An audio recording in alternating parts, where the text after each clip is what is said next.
Voici, mes frères et sœurs, un signe des temps de la fin, comme je l'ai dit, la reconstruction de la tour de Babel.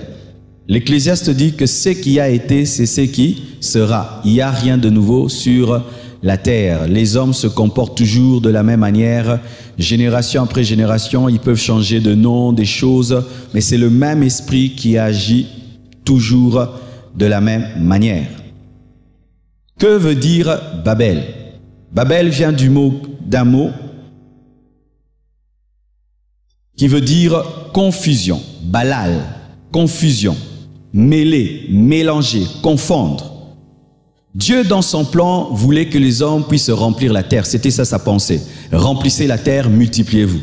Mais les hommes ont décidé de ne pas remplir la terre. Ils ont voulu rester à un endroit, bâtir une ville, et ils ont élevé une tour. Aujourd'hui, si tu vas aux États-Unis, tu vas voir, on fait un obélix. Vous connaissez l'obélix? C'est un truc, une pointe seulement comme ça, une construction pointue qui pointe vers le ciel. C'est un signe de rébellion contre Dieu et c'est une représentation de la tour de Babel où ils montrent à Dieu le doigt et lui disent que nous ne te craignons pas, nous te menaçons. Et c'est ce que les hommes ont fait dans Genèse. Ils ont dit à Dieu, nous n'allons pas obéir à ta parole, nous allons rester à un endroit. Et comme nous parlons le même langage et nous avons la même vision, nous ne bougeons pas. Et ce qui est terrible, Dieu reconnaît que s'ils restaient unis, ils allaient accomplir cela. Dieu, entre guillemets, a eu peur de leur unité. C'est pourquoi Dieu est descendu et a confondu leur langage. Et lorsque les hommes n'ont plus le même langage, ils ne peuvent plus parler pareil et être dirigés dans un même but. C'est alors qu'ils se sont dispersés sur la terre et aujourd'hui les 5 continents sont peuplés. C'est pourquoi le nom Babel a été donné qui veut dire confusion. Amen.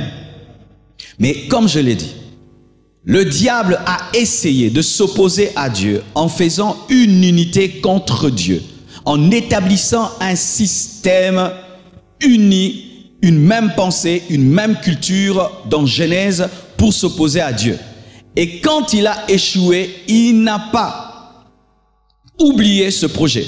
Nous voyons même dans la parole de Dieu que lorsque le diable a tenté Jésus-Christ, la Bible nous dit qu'il se retira en attendant un moment favorable. C'est ce que Satan fait toujours. Il te tente, tu résistes, il va, il revient encore et il revient. Et il est revenu pour reconstruire la tour de Babel. Mais cette fois, il n'est pas en train de construire une construction physique qui va s'opposer à Dieu. Au-delà de cela, il établit maintenant un système d'unité qui prépare l'avènement de l'Antichrist. Bien-aimé, le monde actuel, c'est Babylone. Mais pas Babylone sur le plan d'une construction, mais sur le plan d'un système, une manière de vivre, une manière de penser. En lisant Apocalypse, et j'ai même expliqué certaines choses, vous allez remarquer que c'est une unité religieuse et unité politique. Babel, dans Genèse, est une unité politique et religieuse. Politique, pourquoi? Parce qu'ils veulent avoir un seul nom. C'est déjà la politique. Être au même endroit. Donc, ils veulent fonder une nation avec un nom précis. Et une unité religieuse, pourquoi? Parce qu'ils veulent dire, ils disent que c'est la porte des cieux. C'est la porte de Dieu. Donc, ils ont bâti une religion et ils ont bâti aussi une politique. De la même manière, dans Apocalypse, on nous parle d'une bête qui est la politique, on nous parle aussi d'une femme qui est la religion. Ce qu'il a fait dans Genèse, il vient le refaire aussi dans Apocalypse. Mais dans Apocalypse, l'Église est déjà enlevée. Mais sachez, ce qui va se manifester après l'enlèvement commencera avant l'enlèvement parce qu'ils n'auront que 7 ans pour le faire et c'est impossible d'établir un tel système en 7 ans. Ils doivent commencer plus tôt. C'est pourquoi la Bible dit que le mystère de l'iniquité agit déjà. Même si l'Antichrist ne s'est pas manifesté, il y a sa manière de faire qui est déjà là. Et il imite toujours Dieu. De la même manière que le Saint-Esprit commençait déjà à opérer avant que Jésus-Christ ne naisse, le mystère de l'iniquité agit sur la terre avant que l'Antichrist ne vienne, car le diable n'est qu'un copieur de Dieu. Amen. Alors, qu'est-ce qui se passe aujourd'hui?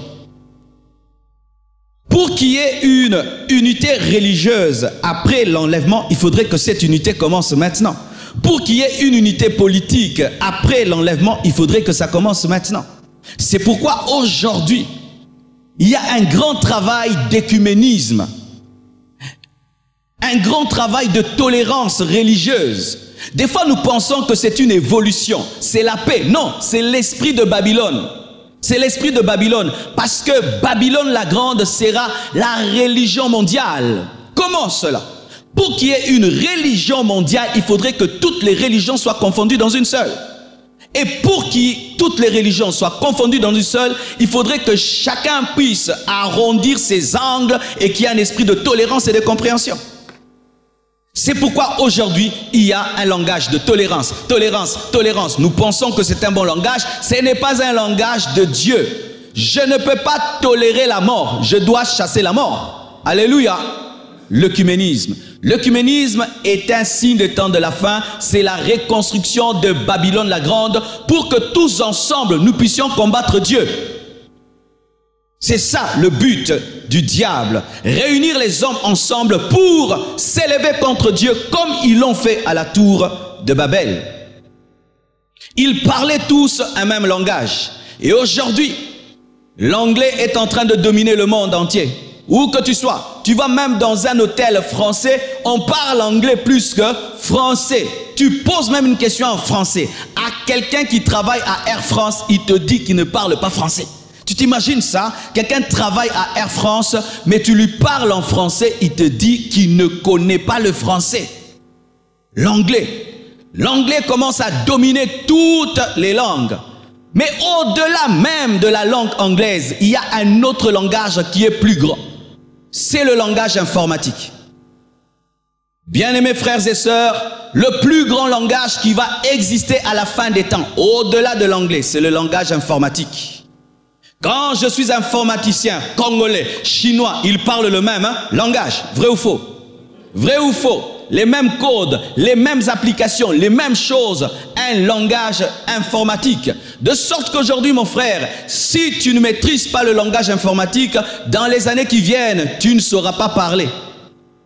Ceux qui ne maîtrisent pas l'informatique n'existeront pas. Et tout le monde. Et voyez avec quelle facilité même nos enfants maîtrisent le langage informatique. Tu prends un téléphone, tu donnes à un enfant. Donne-lui seulement une semaine. Tu verras quelle maîtrise il a du téléphone. Quelle maîtrise! Vous savez pourquoi? Ceux qui ont créé cette technologie ont étudié le cerveau des enfants, le cerveau de l'homme, pour que ce soit deux cerveaux qui se synchronisent et sans même qu'on te dise quoi. Ton cerveau sait que je dois appuyer là et là et là. L'œcuménisme, la domination d'une langue au-dessus des autres jusqu'à aspirer les autres langues, mais surtout la domination du langage informatique. Les réseaux sociaux. Les réseaux sociaux, mes frères et sœurs, sont là pour créer Babylone la Grande. C'est Babylone la Grande, c'est la reconstruction de Babylone la Grande. Le jour que ce jeune homme qui a créé Facebook a été interviewé, on lui a dit, comment toi tu es si riche, tu portes toujours ton blouson, enlève-le. C'était comme de la blague. Et il a fini par enlever. Et qu'est-ce qu'il y avait comme dessin dans son blouson?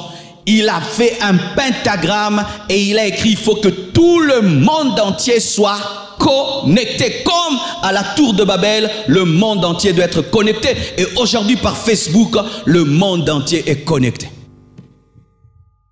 Je veux savoir ce que tu as fait hier, je vais seulement dans ton Facebook et je sais.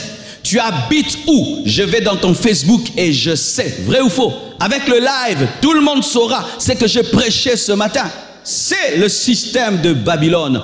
Unir les hommes afin de bien les contrôler. Et nous appelons cela la toile. Bien-aimé, la toile. Quand on parle de toile, donc c'est la toile d'araignée. Qui est l'araignée et qui est l'insecte? Je suis sur la toile de l'araignée. Quel est le principe de la toile? Une araignée peut construire une toile qui remplit tout cet endroit et l'araignée se place seulement ici au milieu. Si seulement un petit insecte touche le coin de la toile, directement. Il y a des vibrations qui atteignent l'araignée et l'araignée peut savoir où les choses se passent. C'est ce qui arrive avec la toile. Tout ce que nous faisons sur la toile est contrôlé par un système satanique. Sachez-le.